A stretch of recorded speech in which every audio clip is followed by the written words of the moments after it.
You know, ngizoqala ngokubonga kulaba akade bengifisela ukuzalwa okuhle.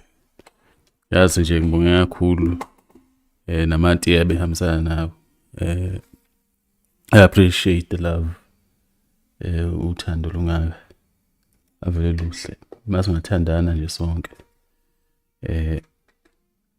Njengomakhelwane. Siyabonga kakhulu. Nikwenze nawabanye nasemakhaya nikwenze. Let's go on with the topic of the day, because you know sometimes I have these interesting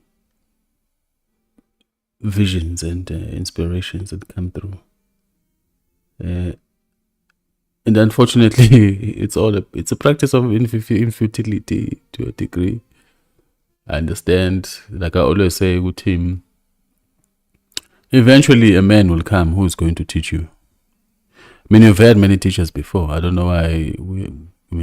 There's still a need for teachers, because you have been taught everything you need to know. But somehow, noma kunjalo, network ayidonsanga. And some of the teachers you met at, very unfortunate. Anyway, but let's impart some of the things. I just want to go and touch on a bit on pursuit of truth, which is really a facet in a meaning crisis, as Dr. John Vivek would put it. There is a meaning crisis that people come across, and essentially, we are all growing. Is how I look at it. We are all growing. We are all progressing towards a particular direction. That is growth, whether we like it or not. Some of us refuse to grow, but it's not up to us, really. Events will take place and organize in such a fashion that you have to, without a doubt, come to a state of growing. And you know, it was on a morning of Monday when I got a message from Umzali wishing me well. And I was like, that's a bantu baya cool. It's a thing.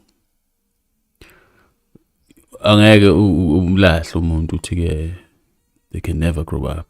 We do. I think we all get to a point where we grow up. And that's a very beautiful thing. And it's a very important thing. It's very essential. And personally, I would say it is important to pursue ukula. And in your pursuit of ukula, you come across the pursuit of truth. Because it's not just about wisdom and knowledge, but it's also about truth. What is the truth?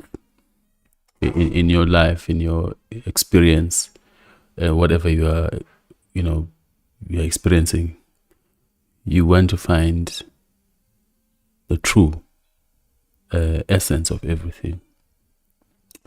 And in our pursuit of truth, we go through a particular stages that I'm gonna go through. The first stage in your pursuit of truth comes because of natural curiosity and your drive to grow and understand the world physically and mentally. You come into this world as a child, so your first stage on the pursuit of truth would be between you and your parent. Your parent is your main source of knowledge and truth at that point. For every one of us, your most proximal parent is your one that you go to understand and navigate the world. So uyakufundisa umzali, and in part whatever it is, whether it be traumatic or whatnot, you learn regardless to navigate the world. Okay, as a child, you now realize, okay, so this is what is emhlabeni. You might not have an idea about how to pronounce those things or say things that they're saying, but you understand. You read body language very early. You read expressions, facial expressions. You pick up emotion. You pick up inferences. You pick up sounds and different meanings of sounds. That process is the thing that begins as soon as you are forming your nervous networks in your mother's womb, obviously, but that still fits into this parent-child dynamic. That's your first stage on pursuit of truth. Now, at that point, so the truth is what umzali, gives you.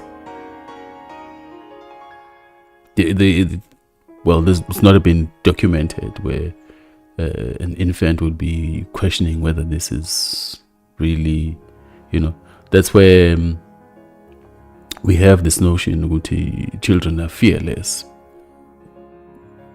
And I guess fear comes with that thing of doubt that really develops when a child gets to an age of 5. Before the age of 5, infants tend to just take whatever is given to them. They have not built up a system of testing things. So I guess that's another discussion about when exactly fear comes into your consciousness, because fear and doubt and testing things and checking the validity, where you now develop a system of validation, it's another component of human consciousness that we really need to delve into if we are serious about pursuing wisdom and knowledge about why we are here. So that's the first stage, parent-child. You take whatever your parent is giving you, and that's your first stage of truth. And then the second stage would be your schooling system, because we tend to take our children very early on into the schooling system, and then now your teachers, your caretakers start now to play the role of giving you knowledge. And the thing about it is that there's a very common understanding teaching repetition is the master of teaching. So basically at that point in the schooling system, very early on, children are being instructed in reciting and repeating things over and over and over to teach them. That's fine. And then it eventually culminates to a tertiary stage later on, where you're now in university, where you're supposed to now have mastered techniques and ways of learning and different topics and subjects, which is fine. You're supposed to do that. That's where you now come across about the thing of ideas and the complexity of ideas and understanding the world from a deeper point of view. Whether you are doing that via science or humanities or what have you, it's all part of the whole process. Okay, so you grow up into that. You're in tertiary, you degree, a diploma in. It is an expectation that you are now having a higher level of understanding of the world around you. But we then find out, it's not really true. because to me it's vexing. People will go through such torturous phases of gathering knowledge and wisdom and still come out extremely ignorant about the world and how it works. Which is why we are here still being run and controlled by other people who have made it a mission to go out and understand the world and how it works. It's essentially that's where the difference lies. We are not interested in understanding the world and how it functions and how it works. Hence, we're always depending on other people perpetually. Angizwa kabi, angisho ukuthi-ke nenza ngamabomu and stuff, but the reality is we are not heavily involved in this thing of trying to figure out what is going on around us as a people. So something tells me, whatever the school system is, we are not utilizing it to its best capacity for our own benefit. Because the thing about knowledge and sense and having sense, it needs to be profitable to you. You can't have a degree of 1600, they're not going to be profitable to you. And profit to you does not necessarily mean that it's going to only do good for you, just you as an isolation. And I'm always against this notion of individualism in the context of our community. We have too many individuals. It's nice. It looks interesting. It looks, very encouraging to a degree, but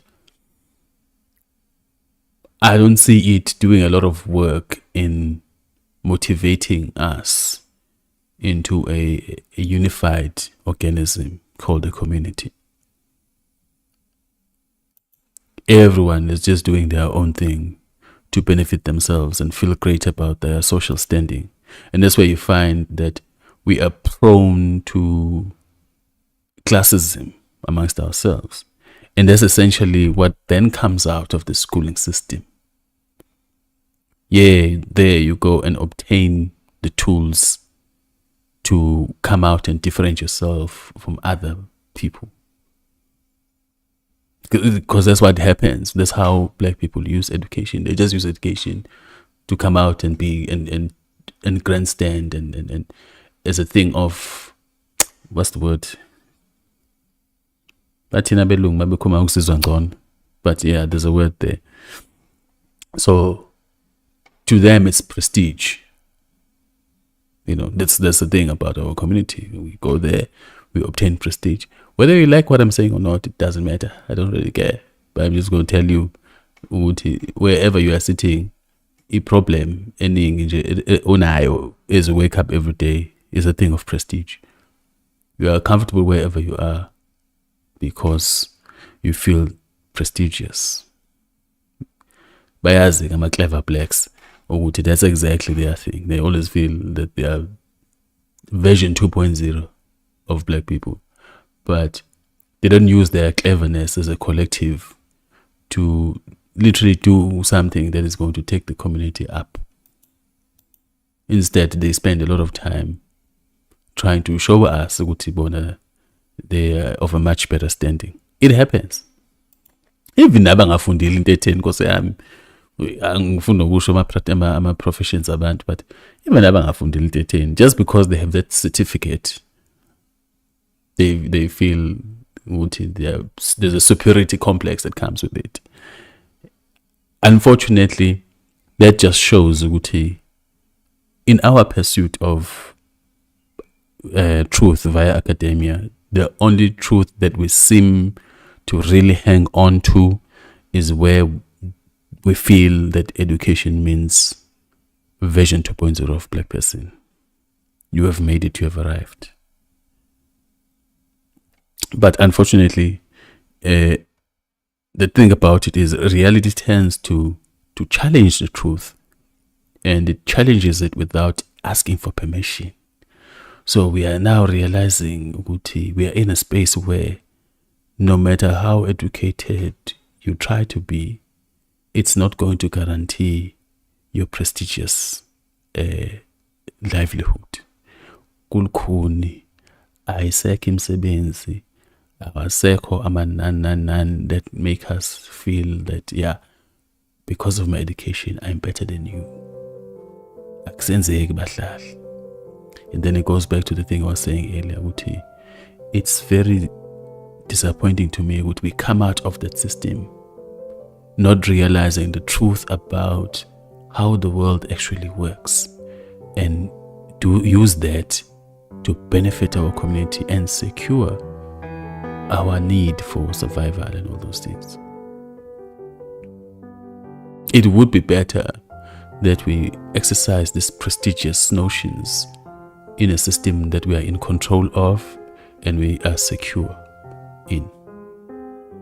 But it's in the hands of other people who probably don't even like people that look like us. It's a thing that really does not need saying. It should be obvious, but I'm saying it here. So there's a second stage of pursuit of truth, the schooling system. I don't even want to talk about the church and all those things. I'll just put aside. And then there's a stage that is ever so pervasive, where you gain truth, or you challenge and you test truth, or you develop truths by your interaction with other people that are outside of your family setup, which is your friends and strangers. You learn a lot about life from friends and strangers. And so people in child psychology will say that, from once the child leaves yomzali and the stage of being infanthood and toddlerhood, and it goes to develop friendships with other children, there is another part of your learning. You learn more from your friends and strangers. That's your influence there. It seemingly it is the most potent mechanism for shaping the type of person the child develops into be. This is why it's so important that you have friends that will shape you in a direction that is going to be away from obscotin. Because you could be the most intelligent child out there, the most sensible child, but if your friends were obscotin, there are chances that you are going to become obscotin. The chance of you becoming a Scotian is astronomical because of the friends. Angisho ukuthi ke in, but the reality of the situation is it's important that you surround yourself with friends that sort of mirror what you desire in life.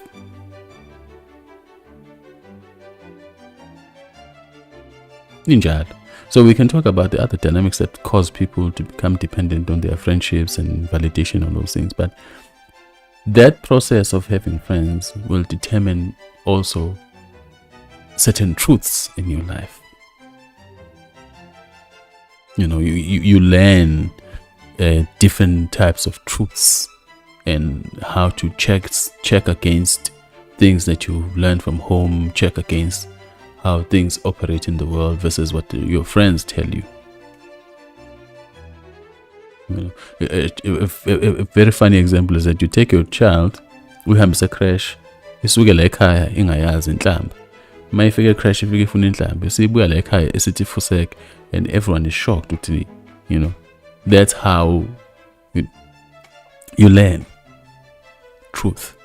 So if you get lapha ingane yafica bangani and it learned the truth of the situation, so you can say this, and then it brings it back at home, and now we are all shocked with But this just tells you just how powerful the friendship system, stranger system is into shaping truth. So that's the third stage of your pursuit of truth as a person. And then you enter the forbidden realm of adulthood. Hayi la zikhala khona ke. Hayi zakhala ke adulting. Yabona ke adulting ke akudlalwa ke nezingane lapha. Hayi adulting hayi. Ila suke sekhala khona ngempela. Adulting is a creature of another dimension. You know, when you enter adulting, it hits you in the most unexpected way. And, you know, it takes you to an entire dimension, entire different dimension of thinking. What you thought you knew, or what you think you've learned about the world, comes right at the door to be questioned by reality. Because you see now, responsibilities come in. So essentially what adulting does is it tells you, oh, you thought you knew. Shame, but yes. Well, this is how it works. And it's sad because we are almost caught unawares and unprepared because of the families that we come from. We didn't really get to see the behind the scenes of adulting. You know, there's a thing of dishonesty and shielding from reality that happens during the parenting. Our parents don't want us to see what exactly goes behind the scenes of going to work and coming back and bringing the bread. You just know that your father is a doctor, but you do not know the behind the scenes of it all. Ubaba udokotela, see, uqhome laphana, uqhome lezingane, baba wami udokotela, mama wami udokotela, ekhaya nje kunje yabo. You get exposed to the superfluous obvious things. And then when it's time for you to adult, it's like a smack on the face where you now are shocked and have to drop everything that you thought you knew. There's adulting. Now that you are on your own, now you realize that, so now you're on another path to pursuing truth. Truth now carries a deeper meaning than before. It carries a more urgent, more consequential meaning. You know, because now there's levels of this thing. It becomes more pressing for you to know the truth and have your truth be dependable. You now need to be more able to depend on your truth. You need to be more able to trust it. Now it becomes very important because now everything is on the line. Your livelihood, your life of your children, your house, your car, everything is now on the line. So the stakes are higher. You know, so now things really need to make sense. Relationships need to really make sense. We will learn about different truths in that adulting through relationships, your partners that you come across, the friends and how you interact with them, how you are able to depend on one another, because now there's no auxiliary system anymore. You're on your own. You now realize that you need more dependable friends in your life. And laba okatutu nabo chiki now these guys I can't depend on these kind of people. You start now needing more substance in your friendships. You travel around, maybe because of work, maybe because of leisure. You travel around, you see different things, you see different people along the way. You start to really re-examine your entire mindset about life. So truth changes. What was true before is no longer now, is now under question. And then it culminates to a point where there's an existentialism, crisis now, where you need to be assured that the life that you were living was not in vain. You are able to leave behind a legacy. Then there's a thing of the afterlife. You now have to worry about the money for today. Where do I go?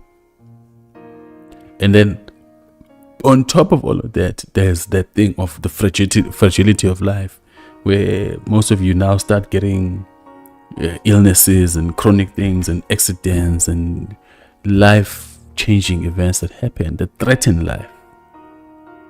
And then you start seeing people around you dying as well, and you start really looking for meaning. You now realize that you've always had the meaning crisis in your life, but you were not paying attention. But now it's so important that you have to have meaning in your life. And truth becomes supreme. And that's the stage of adulthood.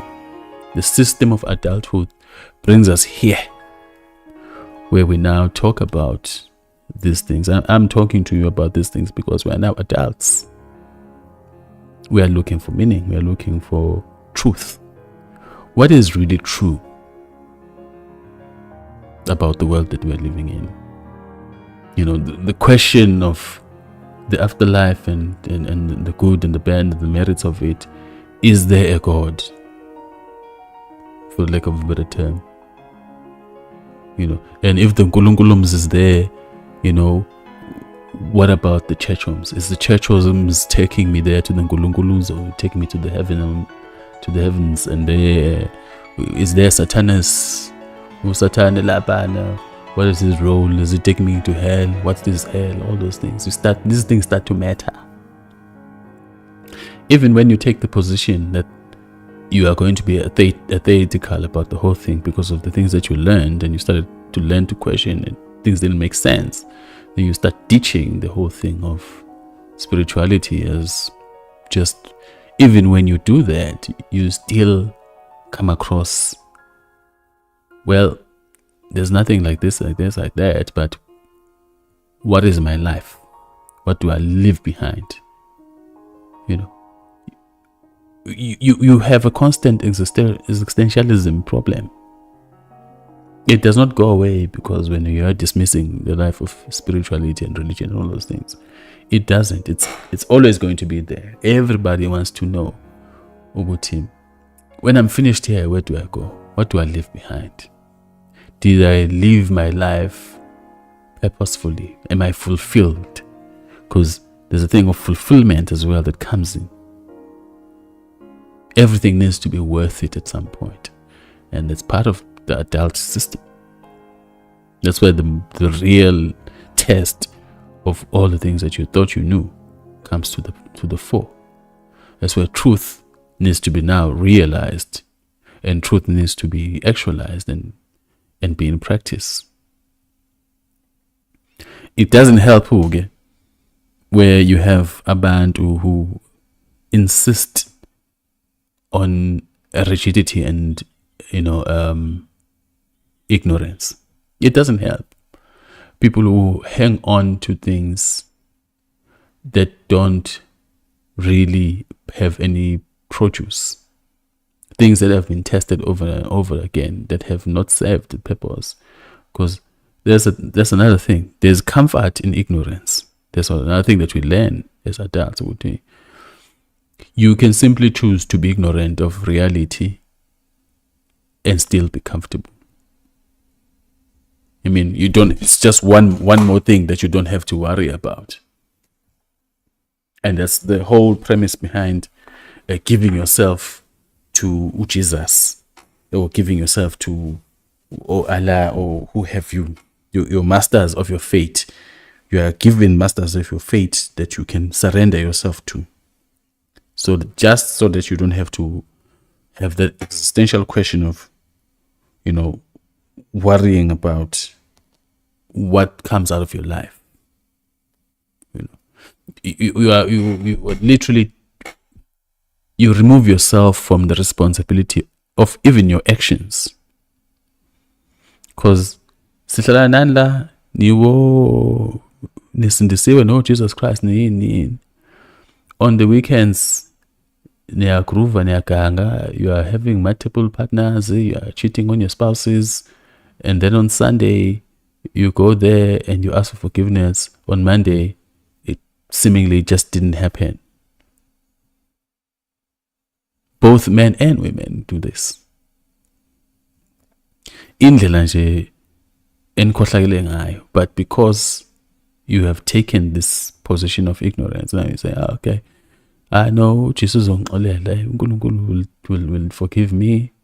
So now this speaks to a group of people that seemingly have no control of their lives, and they have taken that control and given it to some non-existent thing, or something that is, supernatural somewhere to do it for them. Ignorance can be bliss. Ignorance can be comforting. And it's not just in the term of Western religions, even in the whole African pseudo-culture thing, where some of you believe that all the responsibility needs to be shifted to Abadala and the animals that you slaughter. That's all. You can do whateve you want, and then you come to Msamo Lapana, Mvuzi, everything should be fine. It gets so far that some of you even neglect to get the certificates, but depend on amakatakata nanani to obtain the jobs that you want. Umuntu lapana uqashiwe, but akwazeki ukuthi lo muntu akayana esikoleni, but kuyasolakala ukuthi ayazi lo muntu akanayo nje expertise yalento. Sekuyabonakala manje ukuthi ukade kwangena kanjani sibanibani. Kodwa ngoba waye emhlabeni lengana la akaxosheki nje. Kufanele ukuhlala e-meeting lapha na decide indaba yokuqasheka kwakhe kuvele bagule bonke abantu kade babeze kuleyo meeting.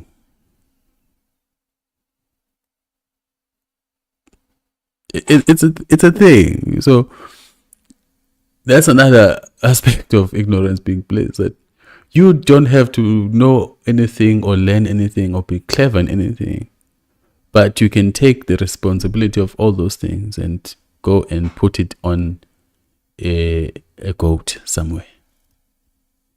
A goat will get this done for me.